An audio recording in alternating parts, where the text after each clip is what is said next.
gracias por este día, gracias por la vida que nos regalas, gracias porque tu palabra es verdad y porque nos has constituido varones, porque nos has dado un orden, un propósito, un rol y un privilegio totalmente inmerecido de representarte en nuestras familias, de representar tu amor, de representar tu obediencia. Yo te pido por cada uno de mis hermanos que están aquí acompañándome el día de hoy. Señor, tú toca sus corazones, sensibiliza sus mentes, sus espíritus, para que ellos puedan recibir no mis palabras o mis consejos, sino tu palabra, porque solamente en tu palabra tenemos el consuelo y la edificación para poder glorificarte. Todo esto te lo pedimos en el nombre de tu Hijo amado Jesús. Amén. Pues mis hermanos, eh, es un gusto enorme el estar aquí con ustedes, es un privilegio. Platicando con Emilio me había comentado que no se había dado la oportunidad con anterioridad de tener algo dedicado exclusivamente para los varones y sin embargo es muy, muy importante. El hecho de que seamos pocos el día de hoy es la tendencia, es lo esperado. Algo fuera de lo normal hubiera sido que hubiéramos sido muchos. Tal parece ser que la forma en la que el enemigo, en la que Satanás ha movido al mundo, ha sido de tal manera para desestabilizar desde lo más básico que es la familia y desde el más esencial que es la cabeza del hogar. Ha hecho un mundo en el que es necesario que el hombre trabaje de 8 a 12 horas al día y que por lo tanto su mente y su cuerpo estén cansados y agotados como para buscar lo espiritual. eh, Como hombres hemos sido criados en una sociedad, y eso no nada más es exclusivo de México, sino a lo largo de todo el mundo, en la que se nos ha hecho creer que el hombre debe ser independiente y por lo tanto cualquier cosa que lo haga vulnerable en su aspecto emocional, mental o espiritual es malo y es en contra de la masculinidad. Vivimos una época en la que hay una terrible crisis con respecto a la definición de qué es un hombre. Eh, y es importante, mis hermanos, que tengamos un contexto bíblico, porque Dios fue el que nos creó hombres. No eres hombre por accidente. Sí, a lo mejor en el principio más básico somos hombres porque nuestro cuerpo habla de que somos hombres, tenemos características biológicas de que lo somos, pero el ser hombre va más allá de la capacidad del hombre para reproducirse o de las características externas. Y vamos a empezar esta serie de estudios, mis hermanos. El día de hoy es la introducción, porque me parece que nosotros como hombres, la principal necesidad que vamos a tener es que todo aquello que impulse nuestras mentes y nuestros corazones y obviamente nuestras decisiones y nuestras acciones sea la Biblia y no aquello que creamos que está bien. Entonces, quiero que abramos nuestras Biblias en Primera de Timoteo, capítulo 4. Y vamos a leer del versículo 7 al 10. Primera de Timoteo, capítulo 4, versículos 7 al 10. Dice así, mis hermanos: desecha las fábulas profanas y de viejas. Ejercítate para la piedad, porque el ejercicio corporal para poco es provechoso, pero la piedad para todo aprovecha, pues tiene promesa de esta vida presente y de la venidera. Palabra fiel es esta y digna de ser recibida por todos, que por esto mismo trabajamos y sufrimos oprobios, porque esperamos en el Dios viviente, que es el Salvador de todos los hombres, mayormente de los que creen. Vamos a tomar estos pasajes para hacer la introducción a nuestro estudio.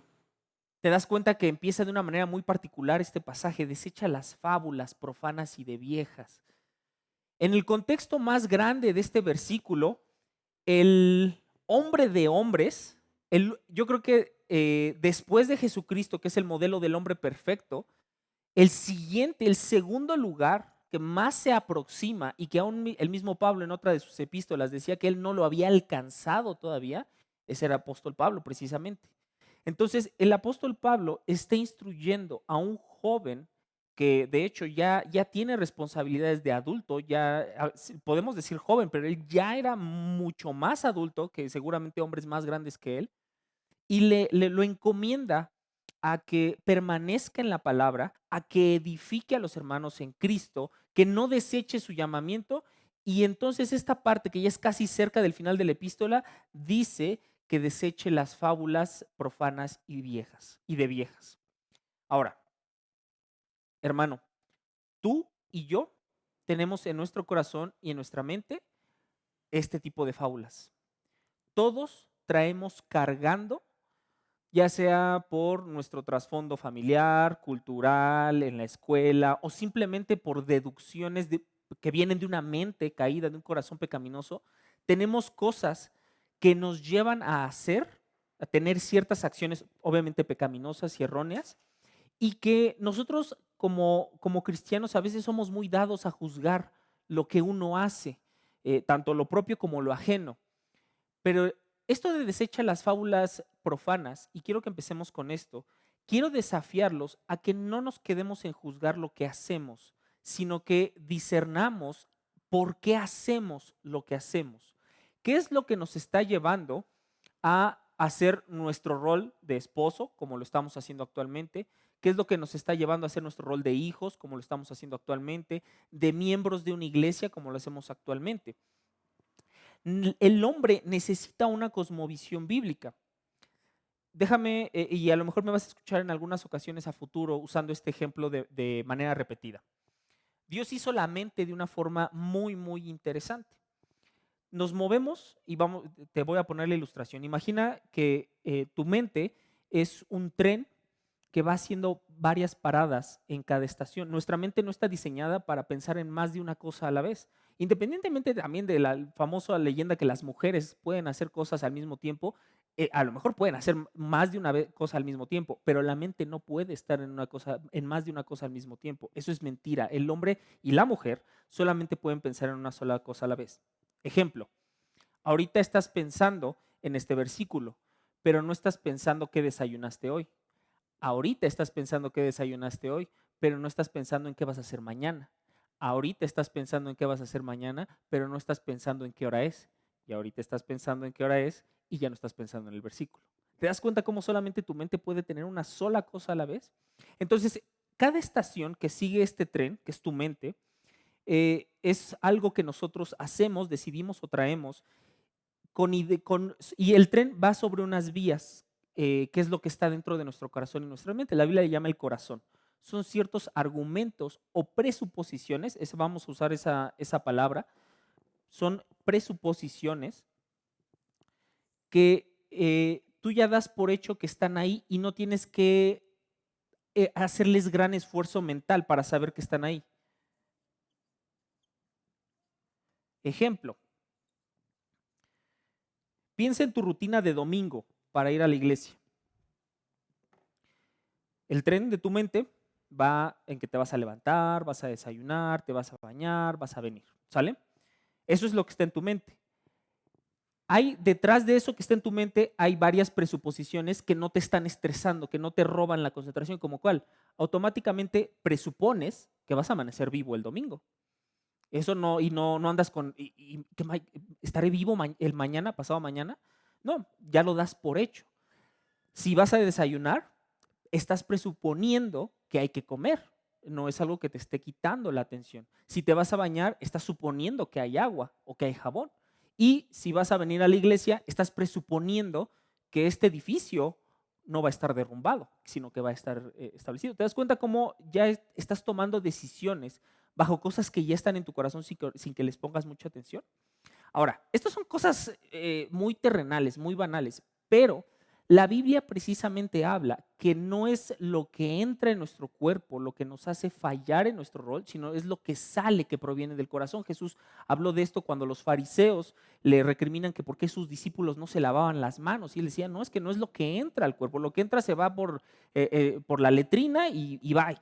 Pero es lo que sale, lo que viene del corazón. Si hoy puedes identificar que te has equivocado como esposo, como papá, como hijo, como miembro de una iglesia, piensa en alguna vez que te has equivocado.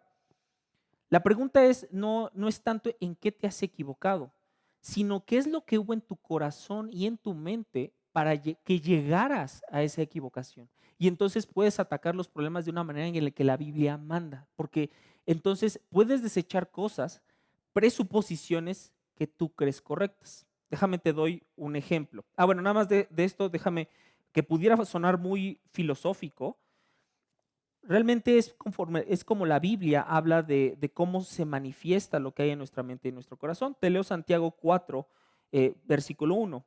¿De dónde vienen las guerras y los pleitos entre vosotros? ¿No es de vuestras pasiones las cuales combaten en vuestros miembros? Aquí Santiago no está atacando los pleitos y las contiendas, sino está atacando precisamente de dónde vienen esos pleitos y esas contiendas.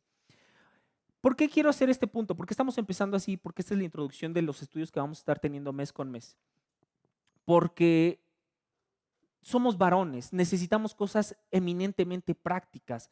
No necesitamos a veces explicaciones tan largas, solamente necesitamos el cómo se hace y en qué momento lo tengo que hacer.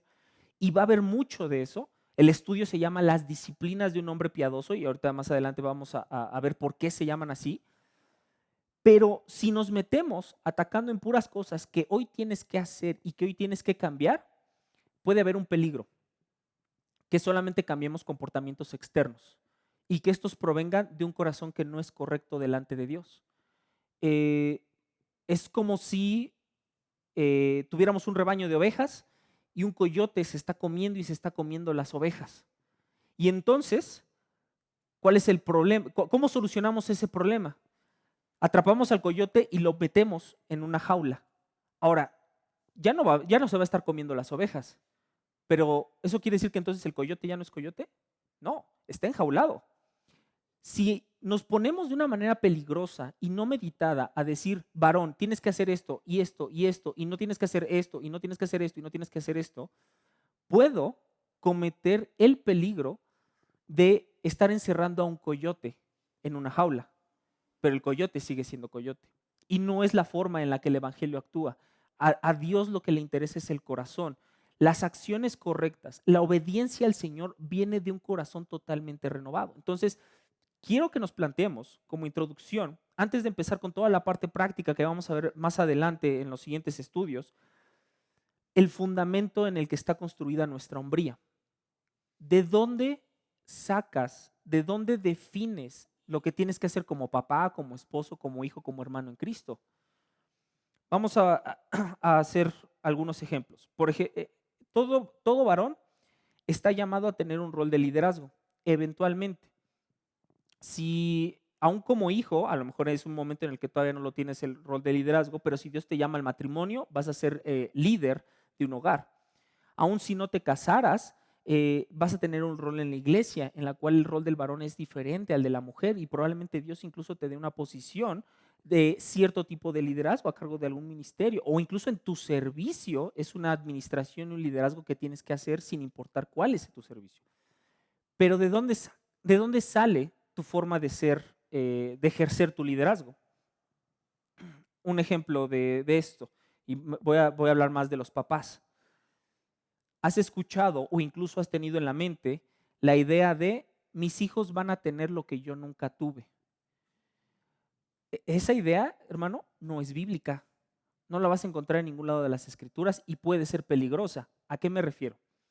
Si usas esa frase para edificar espiritualmente a tus hijos de una manera que tú no la recibiste cuando fuiste joven, entonces probablemente la frase la estés aplicando de una manera correcta, no por la frase, sino porque el principio bíblico le da al hombre la responsabilidad de la educación espiritual de su casa. Pero si esa misma frase la estás utilizando para trabajar de tal manera que tus hijos no te ven, que estás tan absorto en un trabajo que no tienes ningún tipo de contacto con tus hijos, no tienes tiempo de edificarlos espiritualmente, entonces, por muy buena que sea la intención, estás fallando el principio bíblico y eso es algo en lo que muchos hombres basan su paternidad y es algo peligroso, porque entonces a tus hijos les estás proveyendo de lo material, pero no de lo espiritual. Y créeme, hermano, cuando ves en el contexto de la Biblia cómo somos, es mejor andar caminando sin carro y comiendo frijoles que con todas las comodidades del mundo y un papá que no edifica espiritualmente su casa. Esto es tremendo, porque entonces, ¿cuántas de las ideas que nosotros tenemos acerca de la hombría son bíblicamente correctas y cuáles no? Vamos a quiero ponerte un ejemplo de un tema importante. ¿No? Me voy a salir un poquito solamente para enseñarte cómo es que debemos de analizar todo lo que es el ser hombre. Y lo quiero hacer con un tema que es el perdón. No vamos a hablar del perdón, pero quiero que veamos cómo la Biblia trata el perdón y cómo es que tenemos nosotros a la luz de la Biblia que analizar y meditar todo lo que hacemos como hombres. Muchos dicen que el perdón es algo complicado, pero la Biblia solamente te da 3 pasos para que perdonas. Solamente 3 pasos. Y la Biblia es clara y certera en 3 pasos para el perdón.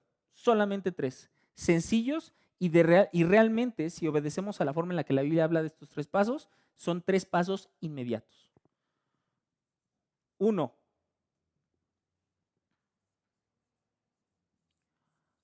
Arrepiéntete.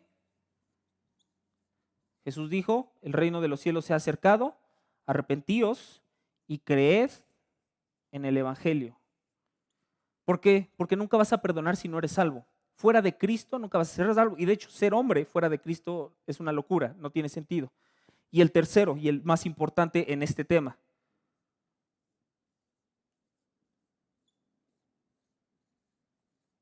Perdona. La Biblia cuando habla del perdón solamente lo habla de 2 maneras.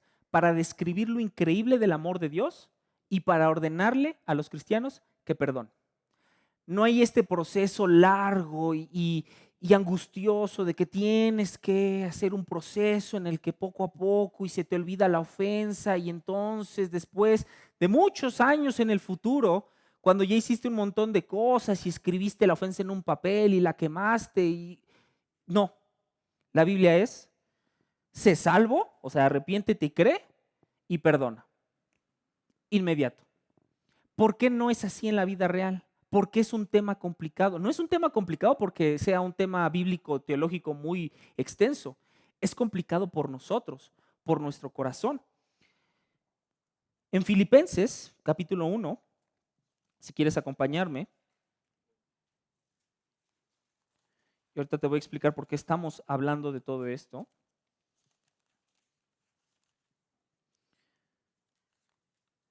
Precisamente en el contexto de las contiendas, porque el perdón solamente se da en el contexto de las contiendas. Si no hay una ofensa, no tienes nada que perdonar. O sea, siempre existe una contienda para que haya perdón. Entonces, en el capítulo 1 de Filipenses,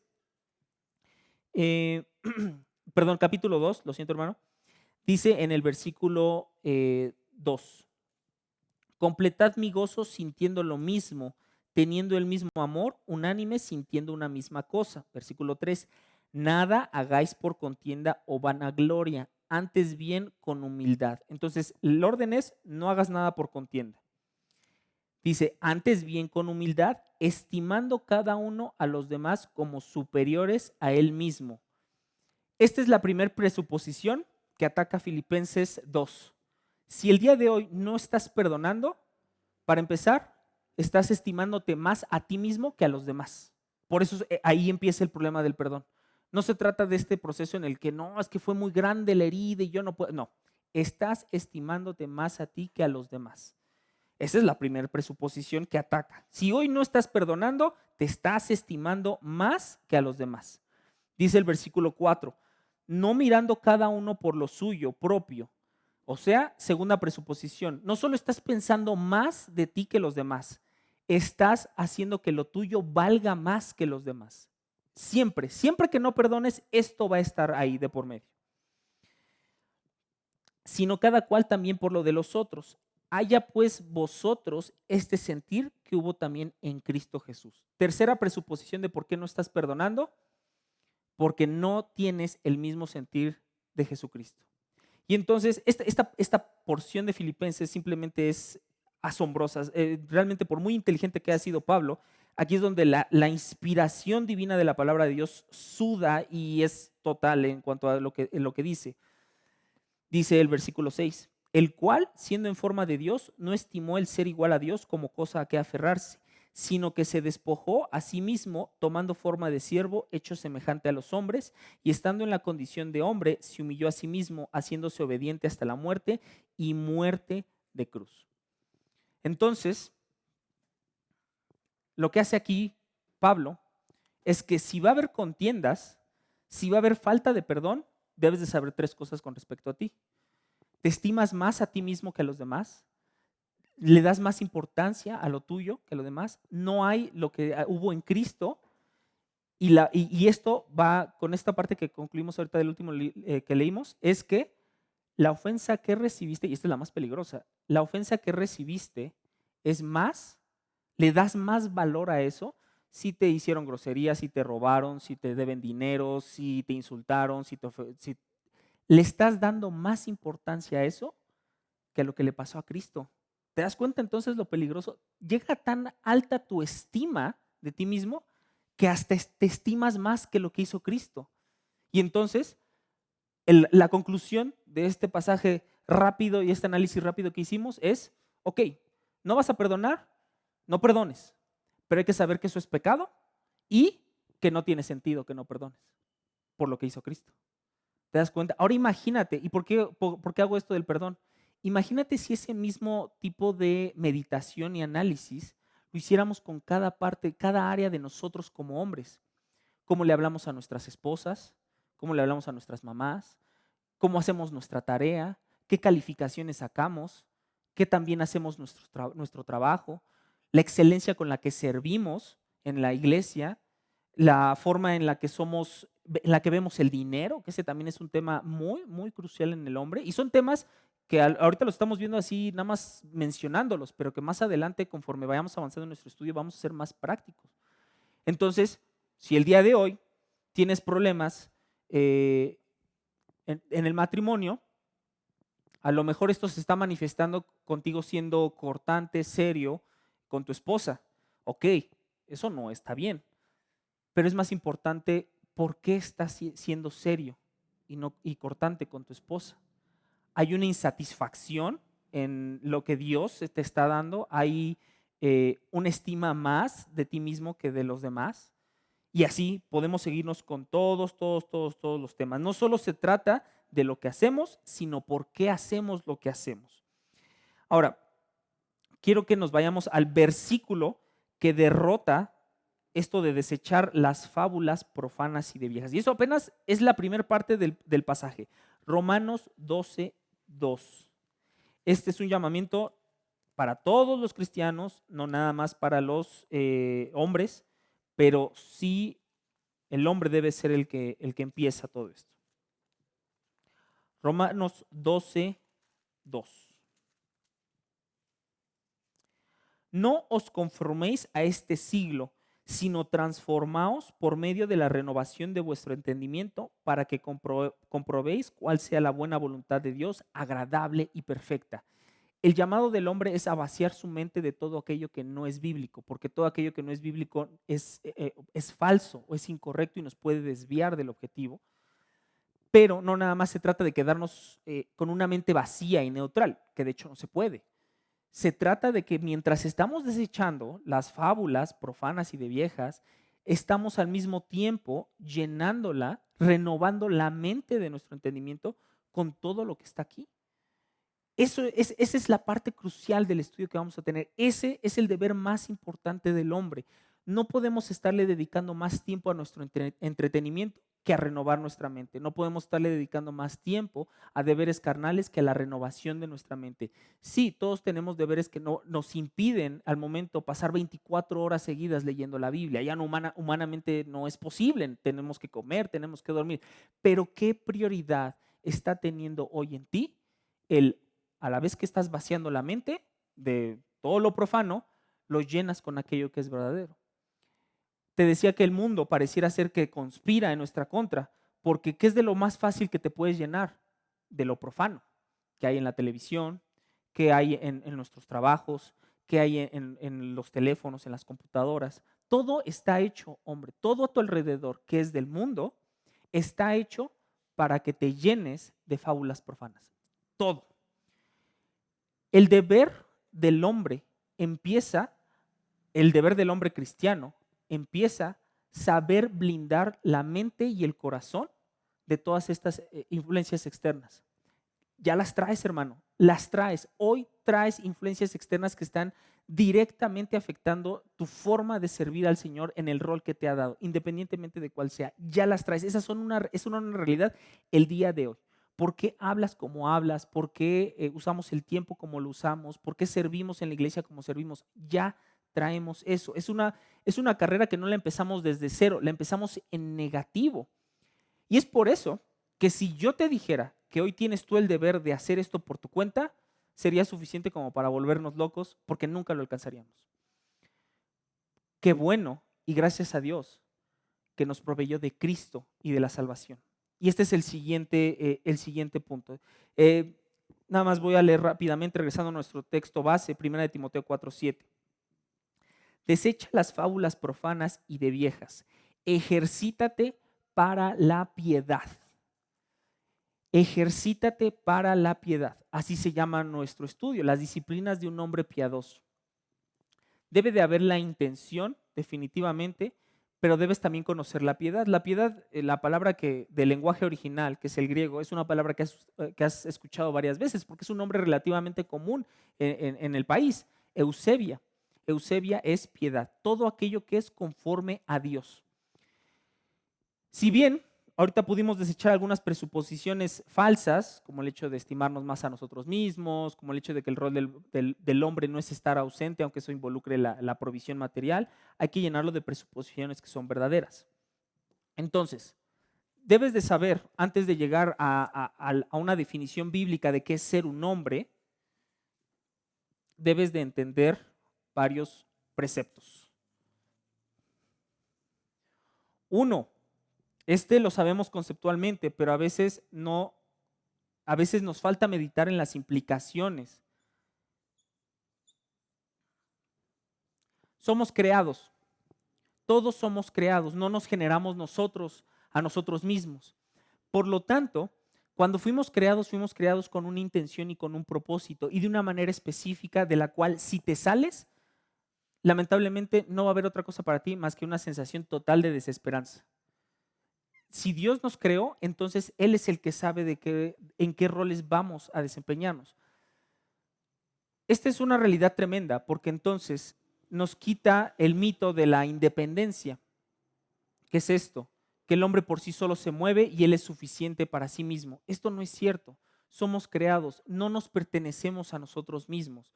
Por lo tanto, no va a ser en nuestra sabiduría y en nuestra prudencia que vamos a alcanzar la plenitud de la verdadera hombría. 2, somos caídos.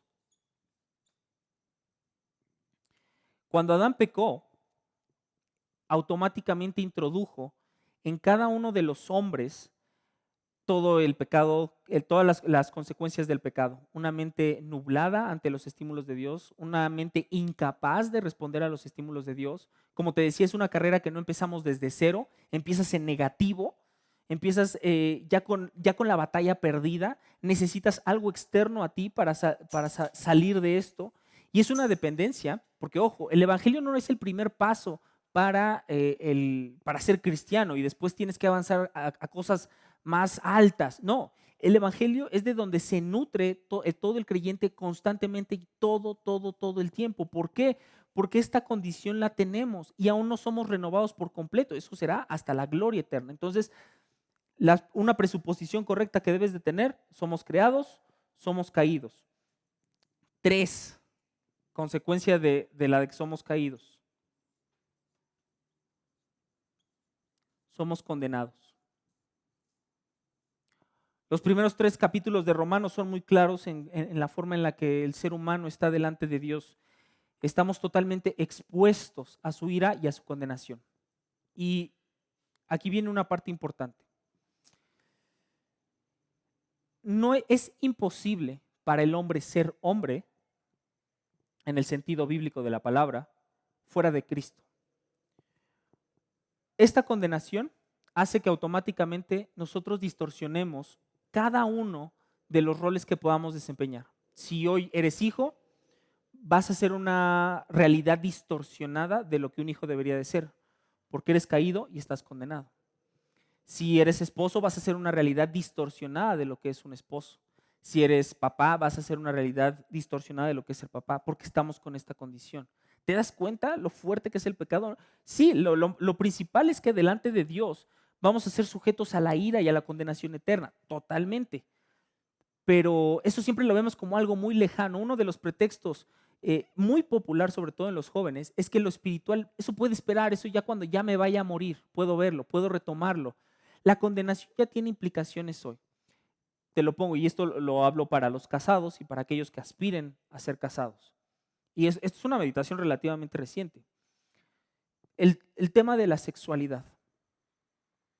No importa qué tan entregado al Señor seas, no importa qué tan profunda sea la obra de Dios en nosotros, en nuestros corazones, una de las consecuencias que veo que no hay escapatoria de esto, del pecado, es que ninguno de nosotros y ninguno de los seres humanos que ha existido va a poder disfrutar de una relación sexual no manchada por el pecado. Ninguno. Ni aun los creyentes. ¿Por qué? Porque ya tenemos esto. ¿Y qué crees? Que es algo que no va a existir en el cielo. Entonces, nunca lo vamos a conocer, nunca lo hemos conocido, nunca lo conoceremos. Es algo que se perdió totalmente con la caída. Y hay muchas, y obviamente vamos a ser restaurados. El sexo no es una necesidad, es un deseo que puso Dios en el hombre. Ese es un mito de que el sexo es necesidad, no es necesidad. Eso es algo que puso Dios para dar una satisfacción y un anhelo dentro del matrimonio, pero finalmente está manchado por el pecado. O sea, hoy nuestra caída y nuestra condenación tiene consecuencias reales en cómo nuestros hijos están creciendo, cómo nuestras esposas están siendo edificadas y aquellos que todavía son hijos de casa, en cómo honramos a nuestros papás. Por eso no puedo dejar de hacer énfasis en lo peligroso que es quedarnos aquí, que es lo bueno. No tendría sentido si nos quedáramos ahí. Tendríamos que irnos a nuestras casas y hundirnos en la desesperanza porque aquí es el fin de la historia. No. El principio 4 es la reconciliación.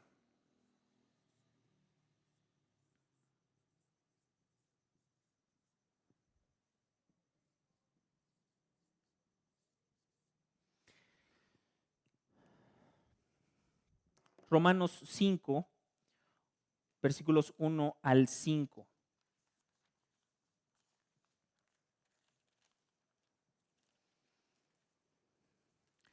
Dice así: justificados pues por la fe, tenemos paz para con Dios por medio de nuestro Señor Jesucristo, por quien también tenemos entrada por la fe a esta gracia en la cual estamos firmes y nos gloriamos en la esperanza de la gloria de Dios.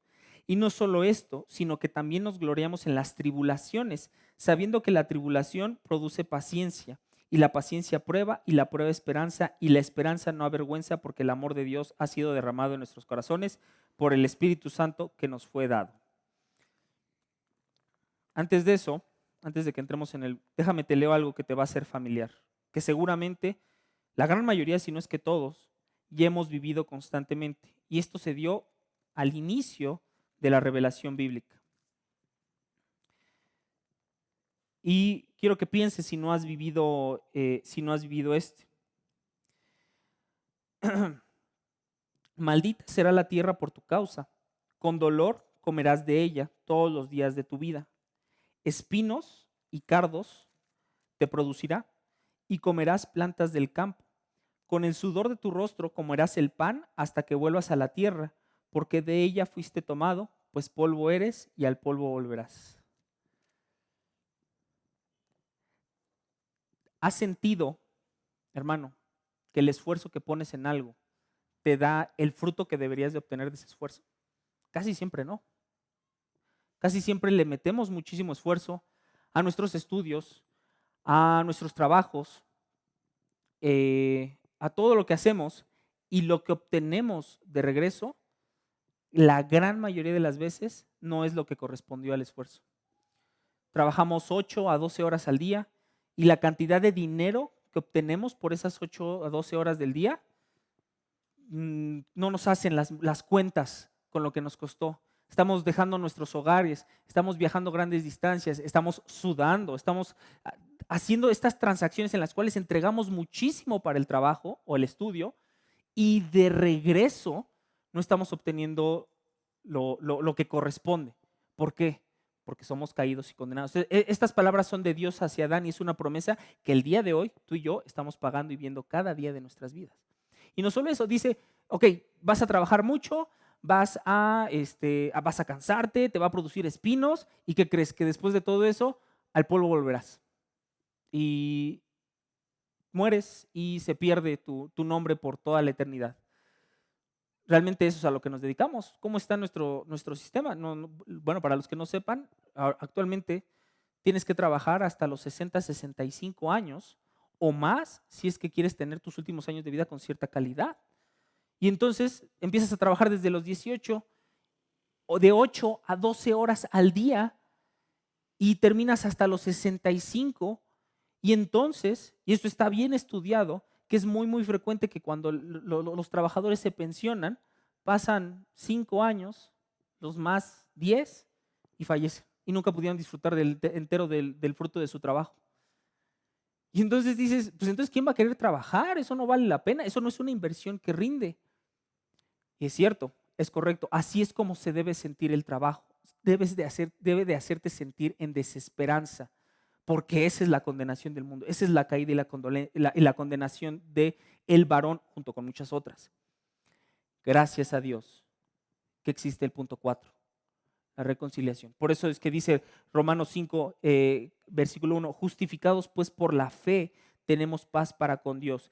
Ofreció a su Hijo para que Él muriera, porque siempre que hay pecado, alguien tiene que morir. Siempre que hay pecado, alguien tiene que morir. En este caso se da a Jesús el sacrificio último y el más valioso para perdón de los pecados, para que en Él se han depositado todo el castigo, toda la ira correspondiente al pecado, no nada más el que hiciste ayer, sino el que hiciste desde la primera vez que desobedeciste a tus papás hasta el último que vas a hacer antes de que des tu último respiro en la tierra. Todo eso, de todos los hombres, cargado en un solo instante en el Hijo, para que entonces el pago sea completo y todo aquel que crea sea declarado justo, justificado, reconciliado. Ya no te define que eres un hombre caído y ya no te define que eres un hombre condenado. Ya eres un hombre reconciliado. Y entonces cuando llegamos a este punto, podemos empezar a hablar de la hombría. Si te quedas aquí, si hoy eres indiferente al mensaje del Evangelio, si hoy rechazas lo que Dios hizo a través de la salvación, ok, no hay nada que yo pueda hacer para convencerte. Esa es una obra también sobrenatural del Espíritu Santo. Pero si lo vas a rechazar y si vas a ser indiferente, hazlo sabiendo que de aquí en adelante, no nada más lo que ya has vivido, sino lo que vas a vivir adelante va a ser sudor, te va a producir cardos, espinos, vas a morir, tus restos van a regresar al polvo y pasarás una eternidad cosechando ira y destrucción de aquel Dios al que rechazaste. Y entonces tu paternidad no va a tener sentido, tu matrimonio no va a tener sentido, tu trabajo no va a tener sentido, nada te va a dar plenitud y satisfacción en esta vida si te quedas con estas dos. Es el decreto de Dios y es el juicio por el pecado que nosotros hacemos. No puedo hablar de cómo Dios nos enseña a ser hombres si nos quedamos aquí. No existe, no tiene sentido, no hay ningún punto. Tenemos que ser reconciliados para empezar a hablar de la hombría bíblica. Y es lo único que nos puede definir como hombres, el Evangelio y lo que está escrito. Piensen tan solo cómo nos hemos vestido los hombres en las últimas décadas. Pasamos de que el modelo de la hombría era el obrero en las fábricas, eso en los años 50, en los años 60 de repente es el modelo de los hippies, cabello largo, ropas de colores llamativos. Después en los años 70 y 80 el famoso motociclista, chamarra de cuero y barba. Y después los 90 y los 2000 que el hombre ya es, hasta se maquilla y es afeminado y delicado. El mundo no tiene ni idea de lo que es ser un hombre. No podemos confiar en el mundo para que nos defina como hombres. No podemos. Hay demasiado en riesgo. Demasiado en riesgo. No nada más por tu familia, sino por tu eternidad. Necesitamos ser reconciliados. Toda esta desesperanza de los espinos y de los cardos, dice el versículo 2 de Romanos 5, por quien también tenemos entrada por la fe, o sea, ya creímos en lo que hizo Jesucristo por nosotros, a esta gracia en la cual estamos firmes y nos gloriamos en la esperanza de la gloria de Dios. Y no solo en esto, sino que también nos gloriamos en las tribulaciones, en esos espinos, en esos cardos, en ese sudor que tienes que invertirle a toda tu vida, no nada más en el trabajo, sino en tu casa. Todo eso produce paciencia y la paciencia prueba y la prueba esperanza. Y la esperanza no avergüenza, porque el amor de Dios ha sido derramado en nuestros corazones por el Espíritu Santo que nos fue dado. Cosas como el perdón, del que hablamos hace rato, cosas como el ser esposo, como el ser papá, como el ser hijo, como el ser estudiante, son cosas que solamente tienes esta vida para hacerlas para la gloria de Dios.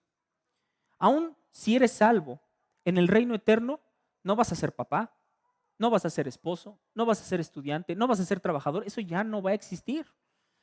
Esta vida que Dios te dio es la única en la que puedes, al término de tus días, decir, yo trabajé glorificando a Dios. Yo tuve un matrimonio que glorificó a Dios. Yo eduqué a mis hijos de tal manera que glorificara a Dios. Yo honré a mis papás de tal manera que glorificara a Dios. Solo tienes esta vida. Y esta vida cuenta para la eternidad. Regresando a 1 de Timoteo capítulo 4. Porque el ejercicio corporal para poco aprovecha. Aquí voy a hacer un paréntesis.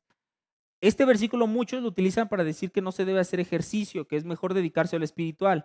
Es cierto, es mejor dedicarse a lo espiritual, pero no dice que el ejercicio corporal no sea provechoso, dice que sea para poco, que es poco provechoso, pero sí lo es.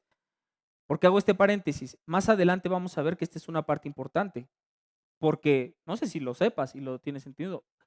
Cuando hablamos del hombre como proveedor, si podemos sacar 10 cosas bíblicas de lo cual el hombre es proveedor, la número 10, y si podemos sacar 20, la número 20 es el dinero y lo material. Es de las últimas y de las que menos prioridad tienen. ¿Por qué? Porque Jesús dice que eso lo va a dar Él.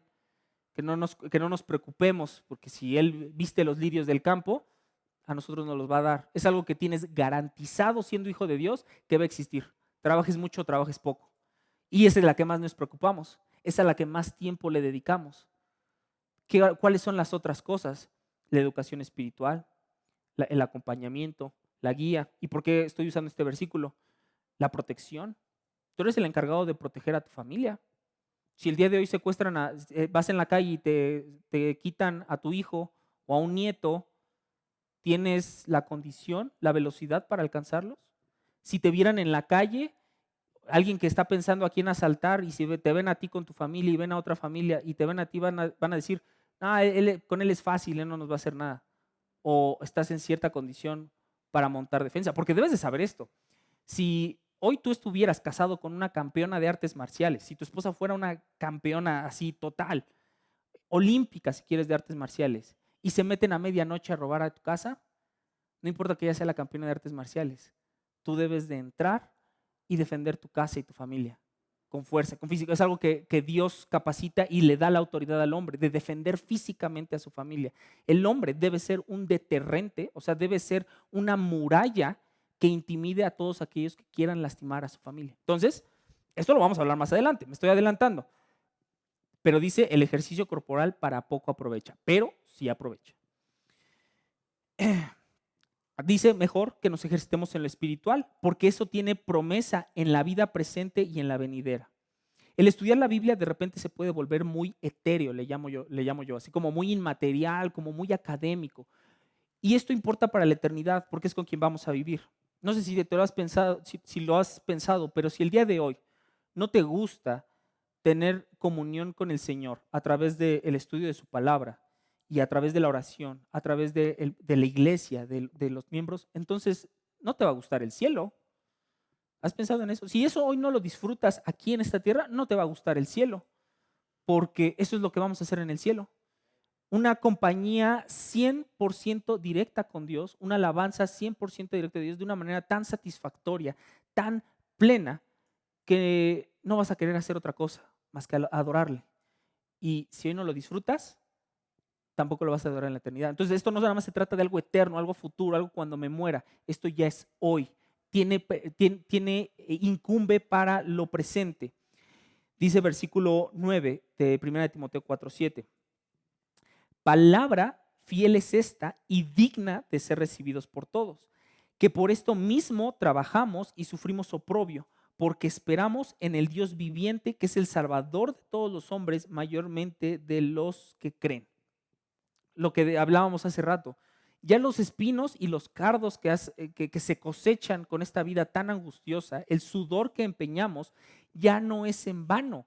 No se trata nada más de trabajar por trabajar, de dar por dar y que al final de nuestros días seamos aplastados y olvidados para toda la eternidad. No, sino que vivimos para Dios y que vamos a ser recompensados, a pesar de que nosotros no nos reconciliamos a nosotros mismos, a pesar de que nosotros no nos proveímos de nuestro propio medio de salvación, de que no había nada en nosotros que fuera deseable o admirable delante de Dios. A pesar de que todo eso fue externo a nosotros, vamos a ser honrados y Dios va a honrar el tiempo que dedicaste hoy para no vivir para ti, pero sí para consolar a tu esposa, para animar a tu esposa, para educar a tus hijos, para guiarlos, para lavar esos trastes que te pidió tu mamá, para sacar ese 10 que necesitabas en la escuela, para honrar a Dios, para honrar a tus papás y para manifestar que los hijos de Dios, aun a niveles tan seculares como la escuela, podemos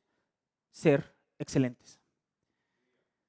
Todo eso es la oportunidad que Dios te da para dar la quinta presuposición, que es el fruto.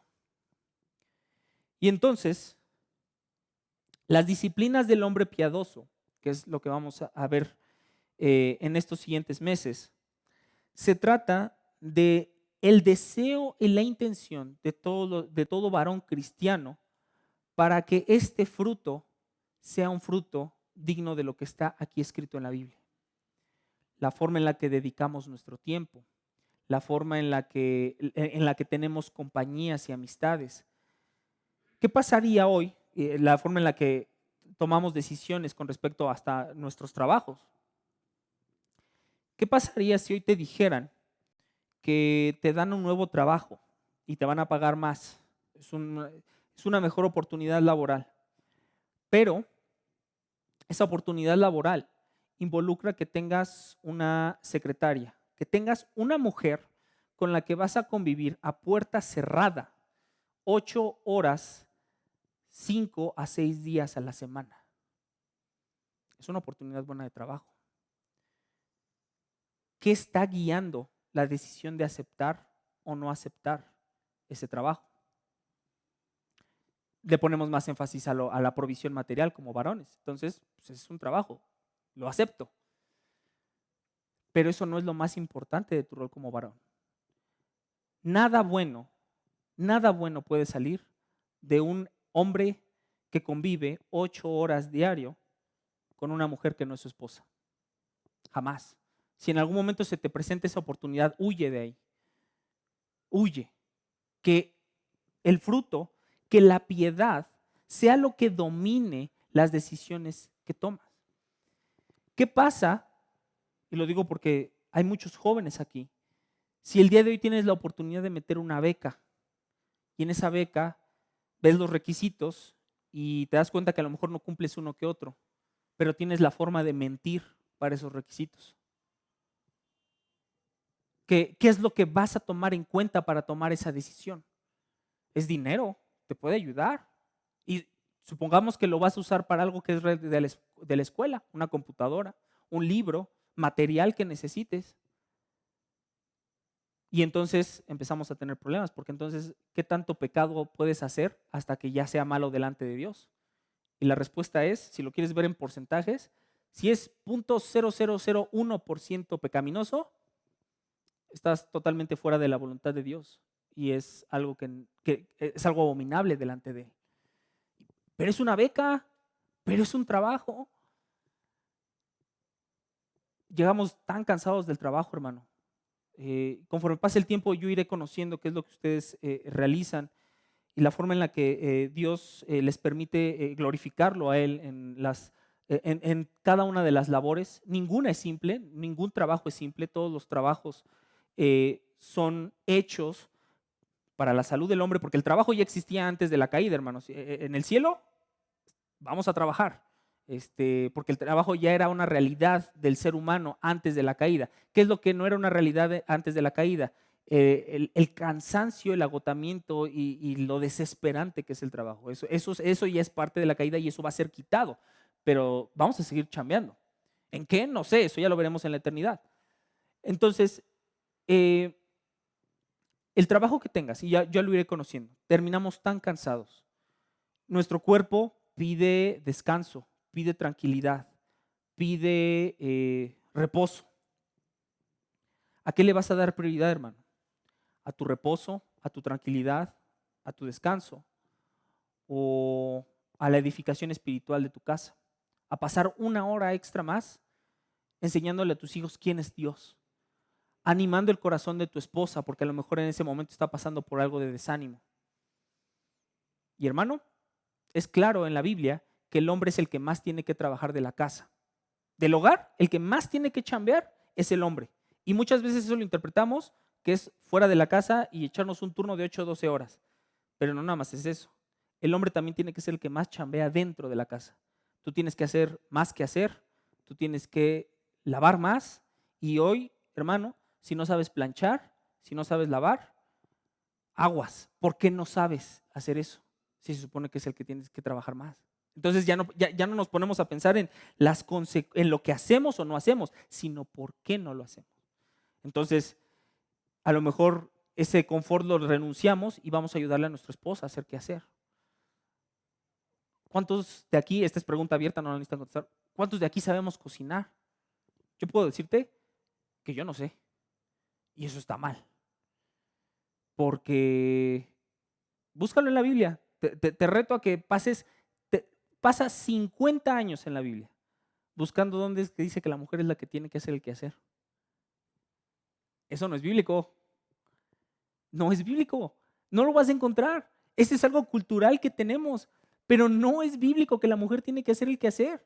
Tiene que ser ayuda del varón y otros principios en los cuales lo desemboca ella de manera gustosa a servir a su esposo de esa manera. Pero no viene en ninguna parte de la Biblia que la mujer es la que tiene que hacer qué hacer. Aún en la mujer virtuosa de Proverbios 31, no es ni siquiera una ordenanza hacer el quehacer, es un alabo a la mujer porque sus actividades las hace de una manera ordenada, disciplinada, honrando a su familia y honrando a Dios. Pero no es, y esto sí, has leído los Proverbios 31, que es la mujer virtuosa, debes de saber, hermano, que esa no es una lista con la cual tienes que esclavizar a tu esposa. Y perdone que me estoy desviando, esto se me vino a la mente. Proverbios 31 de la mujer virtuosa no es un checklist en el cual lo ves y pones a tu esposa al lado y mira, dice, aquí la mujer virtuosa y esto no lo has hecho. Y la mujer virtuosa y esto no lo has hecho. Y la mujer virtuosa y esto no lo has hecho. No, de hecho, para que tu mujer sea, si tu mujer el día de hoy no es la mujer de Proverbios 31, es nuestra culpa. Porque la cantidad de amor, ánimo y edificación que se le tiene que invertir a una esposa para que Dios la mueva a ser la mujer de Proverbios 31, es impresionante lo que tienes que invertirle a tu esposa para que sea esa mujer. Y yo cuando he tenido la oportunidad de hablar con mujeres, sí les he dicho, ustedes no quieren el rol del varón. Eso está de moda, que la mujer usurpe el rol del varón. Pero bíblicamente ellas no van a querer eso. ¿Por qué? Porque el varón es el responsable de todo lo que pasa en la casa. Varón, si hoy tu esposa está en pecado, es tu responsabilidad. Si hoy tus hijos están en pecado, es tu responsabilidad. Si hoy tú estás en pecado, es tu responsabilidad. Sí, cada quien rendirá cuentas de manera individual delante de Dios, pero el varón es el responsable automáticamente de todo lo que sucede dentro del hogar. Y sin embargo, Satanás ha movido todo para que el varón, que es el más responsable del hogar, sea el que menos esté en el hogar. ¿Te das cuenta cómo tenemos que ser desafiados constantemente en esta parte? Vamos a tocar unos mitos de la hombría, hermano, nada más para que nos vayamos pensando en casa en la necesidad tan fuerte de renovar nuestra mente. Primer mito de la hombría, la independencia. Este ya te lo había dicho. El hombre no es independiente. necesitas estar rindiendo cuentas. Necesitas compartir todo con tu esposa. Ella necesita saber qué es lo que haces en tu trabajo, quiénes son tus compañeros de trabajo, qué es lo que hiciste hoy en la iglesia, qué hiciste hoy en tu devocional, qué leíste hoy en la Biblia. ¿Es muy cansado? Sí, porque los hombres no somos así, pero no importa, esa no es justificación. Tenemos que ser así, por amor a Dios. En cuanto el hombre se vuelve independiente y se aísla, abre las puertas para una cantidad impresionante de pecado. Entonces tenemos que ser abiertos con nuestra esposa, tenemos que ser abiertos con nuestros hermanos en Cristo. Ahí te va un mito que igual te reto a que lo busques durante 50 años en la Biblia y no lo vas a encontrar. El mito de la privacidad. Eso no existe. No existe tu espacio en el cual tu esposa no puede entrar si eres casado. Si eres hijo, no existe ese espacio en el que tus papás no puedan entrar. Debe de haber una transparencia total, porque en el momento en el que deje de haber esta transparencia, entonces empieza a salir el pecado, porque te crees un refugio falso, que es la privacidad. Los papás deben de saber igual o más de tecnología que sus hijos. No, este es un tema que he tenido la oportunidad de compartir en ciertas ocasiones. Es incorrecto que los papás no sepan tanto acerca del internet y de los celulares como los hijos. Porque, hermano, si tú percibes que tu hijo tiene más dominio de estas áreas, no tienes ni idea de la cantidad de perversión y abominación que les estás dando al no alcanzarles en ese conocimiento. Es difícil, sí, requiere tiempo, sí, pero no tienes idea del pecado que vas a evitar en la vida de tu hijo si los alcanzas en este aspecto. No existe la privacidad. Aún dentro de la iglesia debe de haber este proceso de rendición de cuentas, debe de haber, hermano, está tan distorsionada la realidad por Satanás en este mundo que creemos que es totalmente falso o peligroso el hecho de que un hombre tenga intimidad con otro hombre. Ojo, porque cuando uso la palabra intimidad ya estás pensando en algo físico. Esa es la trampa. La palabra intimidad no se refiere a algo físico. Esa es una consumación de la intimidad en el matrimonio. Pero el término intimidad es la rendición de cuentas. Por lo tanto, está mal visto que un hombre tenga un muy buen amigo. Y eso lo podemos transmitir en la iglesia, porque en la iglesia podemos saludar a los que sí, hermano, ¿qué tal? Muy buenas tardes. Pero hasta ahí. Y nuestras esposas, nuestras mamás, las hermanas de la iglesia, si te das cuenta, no son así. Las hermanas sí tienen este proceso de intimidad entre ellas en los que se platican santo y seña de todo lo que ocurre. Los hombres, con mayor razón, debemos tener este proceso. Porque a lo mejor mi propio pecado va a querer que yo no vea lo que dice aquí en la Biblia. A lo mejor el Espíritu Santo que mora en mí está haciéndome ruido, pero lo suprimo. Pero ¿qué pasa cuando alguien, un hermano, y este es uno de los más grandes actos de amor que puedes recibir de otro hombre, se te para enfrente y te dice, deja de pecar? ¿Por qué no tenemos eso? ¿Por qué no tenemos amigos de esa manera? Porque en nuestra mitología que hemos cultivado de fábulas profanas, creemos que esta intimidad entre los hombres es hasta así como, no, eso está muy raro. No, la independencia es un mito y la privacidad también. La insensibilidad es otro mito de la hombría. El hombre es el que tiene que ser más despierto a las necesidades espirituales de su hogar. Tenemos que saber discernir. La Biblia habla mucho a lo largo de todo Proverbios y Eclesiastés acerca de la sabiduría que debe tener el hombre. Bueno, en general el ser humano, pero ahorita aplicado a los varones. Debemos ser los que conocemos más a nuestras esposas, los que conocemos más a nuestros hijos. El modelo de, al término de cada día, recibir de la esposa un reporte de los hijos y que esa es nuestra información, el 100% de nuestra información de nuestros hijos, no es bíblico. No es bíblico. Tenemos que, no podemos ser insensibles. Ya habíamos hablado de la provisión material. Otro mito de la hombría, que no es educador el hombre. La educación en el hogar igual está a cargo del hombre. Y estos son principios, aquellos que no son casados no se me desesperen, estos son principios que aplican más para los casados.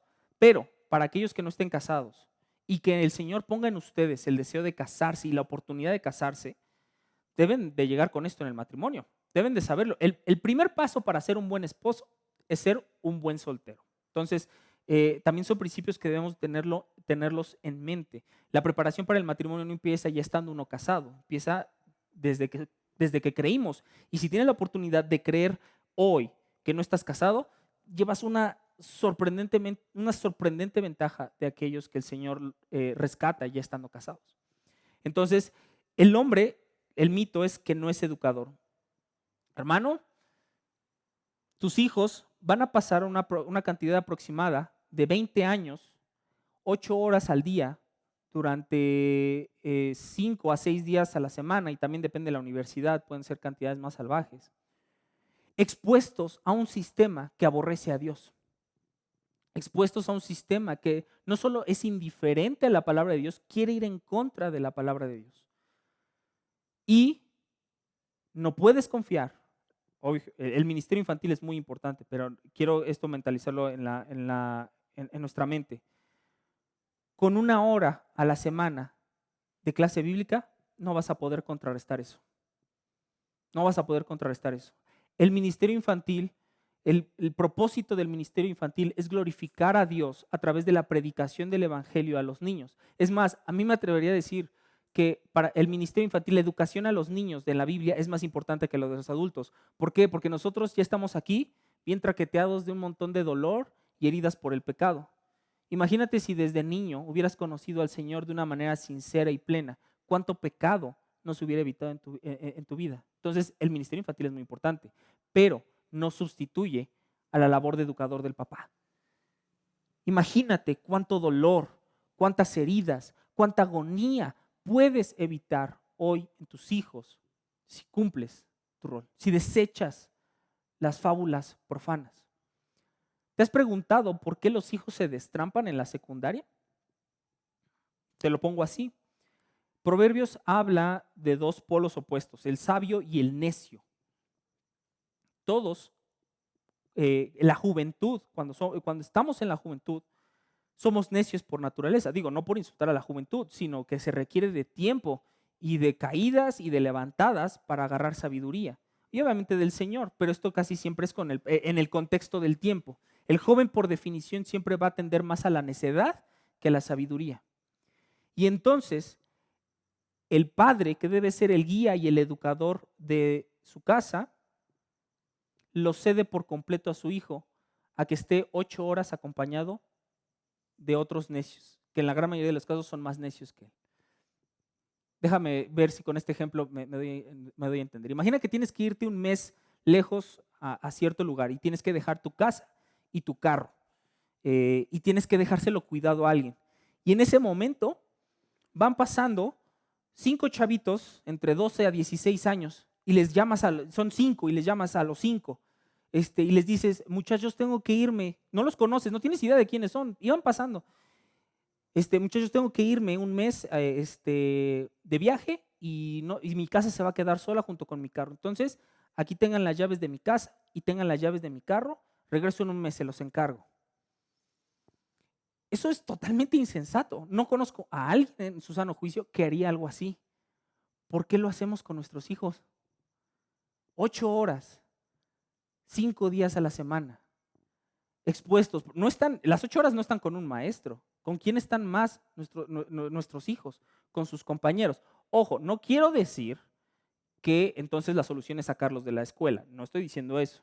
Pero quiero decir que entonces tu trabajo como educador, como guía espiritual, es mucho más intenso, porque viene de estar así. ¿Por qué permitimos que nuestros hijos tengan noviazgos paganos? Porque si no damos las llaves de nuestro carro a un niño de 12, 16 años, si damos la vida de nuestras hijas, de nuestros hijos, a una relación que sabemos que es abominable delante de Dios. ¿Te das cuenta cómo no tiene sentido? Cómo a la luz de la Biblia, cosas que ya nosotros damos por sentados, que ni siquiera hay que darle como una segunda, tercera pensada. ¿Te das cuenta cómo a la hora de que nos enfrentamos a la Biblia, esto cambia? Qué importante es, mis hermanos. El último mito que vamos a tocar, y esto te digo, hermano, lo estamos tocando de manera general. Conforme vayamos avanzando, vamos a ir profundizando en estos puntos. El mito del yo soy así. Yo soy enojón, yo soy explosivo, yo soy serio, yo soy no cariñoso, yo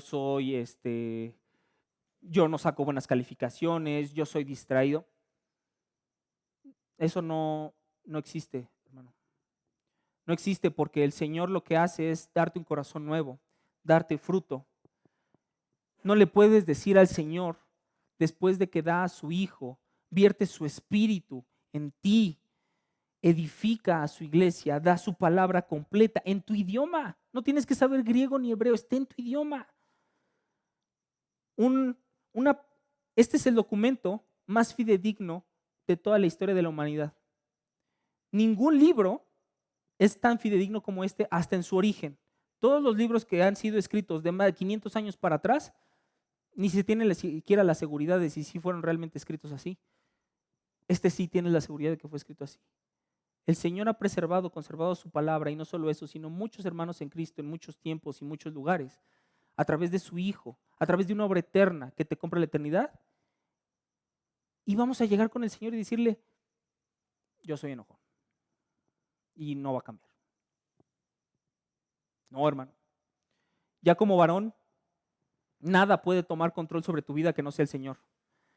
Vamos a enfrentar, o hemos enfrentado, situaciones atemorizantes, situaciones en las que no hay salida, problemas de salud propios o de algún familiar, adversidades en el trabajo, problemas económicos, separaciones, muertes, peleas, la ira, el miedo, la desesperanza no pueden tomar control de ti. Hay demasiado en juego.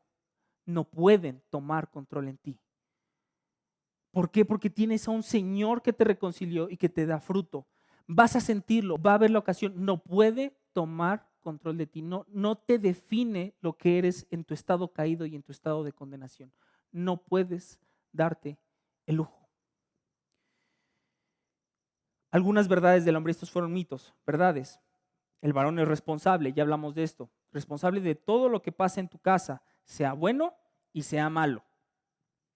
El varón es un líder espiritual. ¿Qué quiere decir? Que si hoy tu hijo sabe mucha Biblia, debe ser porque tú le enseñaste mucha Biblia, no porque alguien más le enseñó mucha Biblia. Y si no sabe nada de Biblia, entonces quiere decir que no le has enseñado Biblia. O sea, es directamente proporcional lo que tus hijos conocen de Dios que lo que tú les has enseñado de Dios. Esto es bien importante. Aún si el hijo más adelante en su adultez toma la decisión libre de decirle a Dios no, debe de existir como respaldo el de, ok, dile que no a Dios, pero jamás podrás tener como justificación que no sabías quién era Dios. Entonces es un líder espiritual, y no nada más de los hijos, de la esposa también. Aunado al mito de no puedes decirle al Señor yo soy así, es porque el hombre debe ser un ejemplo de templanza, de dominio propio. Este modelo del hombre explosivo, del hombre lujurioso, del hombre pasivo, del hombre miedoso, tantos clichés que hay de distintos tipos del hombre, deben ser desafiados constantemente, porque nosotros los hombres debemos tener templanza, que es dominio propio. Debes de tener tus sentimientos controlados, debes de tener tu lujuria controlada, tu miedo, tu desesperanza. Quienes tenemos la tendencia hacia el desánimo, hacia la tristeza, debe de estar controlado. Debe de estar controlado. Y obviamente, la verdad, una de las verdades más importantes del hombre, la sabiduría, que va acompañado de todo esto. El hombre debe ser sabio. Este modelo de que el hombre está ahí nada más a un lado y la esposa le está recriminando de todo lo que está haciendo mal, no debe ser una realidad en nuestras vidas, hermano. Debemos ser sabios, porque nosotros estamos dando a conocer a nuestras familias y al mundo que lo que está en nuestra mente y en nuestro corazón no es ni con lo que nos educaron nuestros papás, no es ni lo que aprendimos en la escuela, ni lo que aprendimos con los amigos. Es lo que Dios nos ha revelado a través de su palabra. Eso es lo que debe de estar. Por lo tanto, lo único que puede emanar de ti es sabiduría. Vaciando tu mente de las fábulas profanas y renovando la mente de tu entendimiento. Con esto en mente, y vamos a terminar la introducción, mis hermanos, para los estudios de los siguientes meses. Quiero que te lleves el reto de que pienses en los errores que has cometido recientemente o en los más importantes. Y a lo mejor ya lo sabes y los conoces y los tienes identificados. Y si no, pregúntale a tu familia, a tu esposa, a tus hijos, a tus papás. Pregúntale, ¿cuáles son los errores más grandes que yo he cometido? ¿Cuáles son mis defectos? Y no te centres tanto en el defecto. Céntrate en por qué tienes ese defecto, por qué es lo que te llevó en tu corazón y en tu mente, qué impregnó tu mente y tu corazón para que tú siguieras este tren de pensamiento y dijeras, sí, esta decisión de lastimar a mi esposa, de lastimar a mis papás, de desobedecer, de mentir, sí, esta es una buena decisión. ¿Qué fue lo que te llevó a esa decisión? Tienes esa tarea el día de hoy. ¿Y qué es lo que habla la Biblia con respecto a ese tren de pensamiento? Porque un ejemplo muy obvio, y que el hombre está constantemente en asedio de esto, la lujuria. Vamos a verlo más al punto, la pornografía. Es abominable a Dios. Ya no vamos a concentrarnos tanto en ver, en que si viste o no viste la pornografía. ¿Por qué la viste? ¿Qué hay en tu mente acerca de tu esposa? ¿Qué hay en tu mente acerca de tus hijas? ¿Qué hay en tu mente acerca del ser humano en general? Porque el ser humano fue hecho a imagen y semejanza de Dios. El profanar de esta manera a otro ser humano, porque a lo mejor lo que ves ahí nunca te van a conocer ni nada, pero sin embargo existe la violencia hacia esto. Es censurable porque la Biblia es clara con aguas con hacerle daño a alguien que porta la imagen de Dios. ¿Qué hay detrás que nos lleva a esto? Si eres con tendencia a la ira, ¿qué hay detrás de la mente que te lleva a decir, yo voy a gritar y a decir porque punto A, punto B, punto y C, y yo creo que esto es correcto? En ese momento a lo mejor así lo pensaste, pero ¿por qué lo pensaste así? Quiero que pienses en las presuposiciones que hay en tu mente para que hoy vivas de esa manera. Ahora, ¿para qué todo esto? ¿Para qué? Y este es con el punto que vamos a cerrar. ¿Para qué ser hombre conforme a la Biblia? ¿Para qué tomarse toda esta molestia? ¿Para qué tener la templanza, controlar la carne? ¿Por qué renunciar a nosotros mismos y entregarnos al Evangelio? Y vamos a cerrar con Romanos 8, versículos 28 y 29.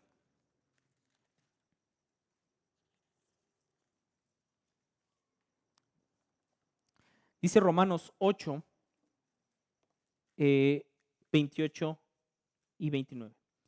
Y sabemos que a los que aman a Dios, todas las cosas les ayudan a bien. Esto es, a los que conforme a su propósito son llamados. Porque a los que antes conoció, también los predestinó para que fuesen hechos conforme a la imagen de su Hijo, para que Él sea el primogénito entre muchos hermanos. En estos dos versículos hay muchísima teología, más de lo que el tiempo obviamente nos va a permitir desenvolver. Quiero que te concentres en el llamado. Fuimos llamados a ser hechos semejantes a Cristo. Ese es nuestro modelo perfecto. Ese es el modelo al que vamos a aspirar.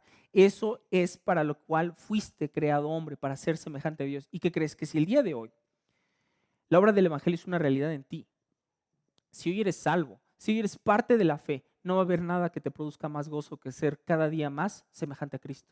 No existe.